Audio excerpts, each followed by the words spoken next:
Back with our stance. Very important, the stability, like I said at the beginning, that we have good width in our stance as well as length.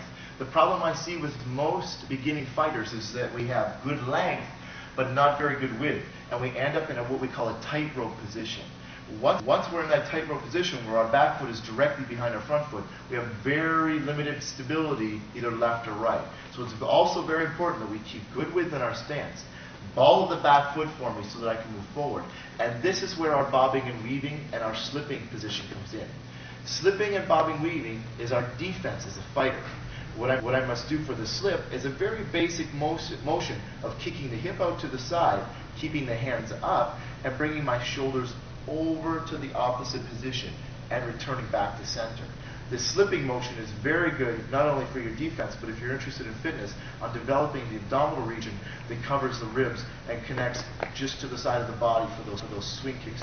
So again, the slipping position from the ball of the back foot, the hands up high, eyes forward, chin tucked, slipping one to our right, two to our left, one to our right, two to our left. From a side angle, you can see my body weight is still over my knee, and my hip is the only thing that is kicking out, bringing my shoulders over. Allows me to hit that closed side.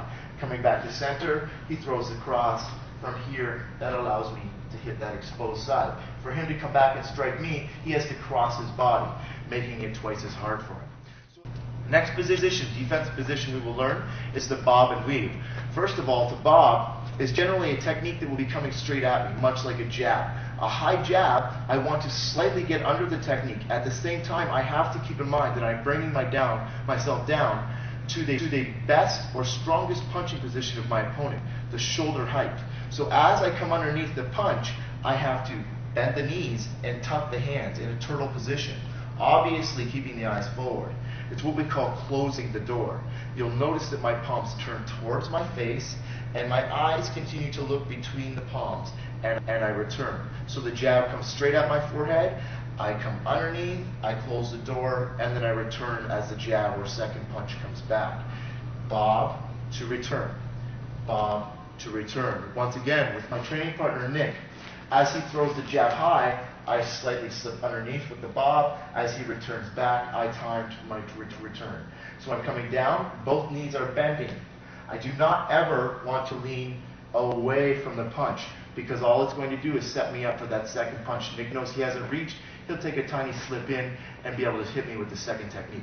So I want to keep my body weight over top, brings me down, also allows me to strike from that position. As he returns, I can come back up. That is bob. To take the bob to an advanced position, we go to our bobbing position down, and I will take, once again, like on the punches, my back heel and pivot out. I'm going to bob to my left side, kicking my back heel off, bringing my shoulder across, and then coming up, playing almost peekaboo with my opponent. Coming back down, bobbing back center, and returning. That would be my bob and weave to my left side to return. Off to the left, return. Once again, always traveling with my eyes inside of those palms. And the total control of my movement is off of that back heel. That brings me across, brings me back. Coming down and bobbing and weaving off to my right side, I would come down and turn that back heel in, bringing my lead shoulder and up to return. Pivoting in, to return and back. In, to return and back. What we're doing from here is we're getting underneath generally either a hook punch or a swing kick, a high swing kick. So I can bob and weave, bring myself to the outside, bob and weave, bring myself to the outside of the opposite side. Looking like this with my opponent. As Nick throws the lead hook, I will come underneath, bob and weave, come to his outside, setting up my hook punch. He comes back with the hook off the backside. I come underneath, bob and weave, setting up my right hand over top, or once again to the body. So nice and quickly, we're going one off, two off, and always traveling into the punch. I never want to try and race the punch. Sooner or later, that hand will catch my base. I want to come to the outside and then throw my strike. That is the bob and weave. Very, very good for our legs, not the lower back. We want to always bend at the legs. Pushing up, and returning.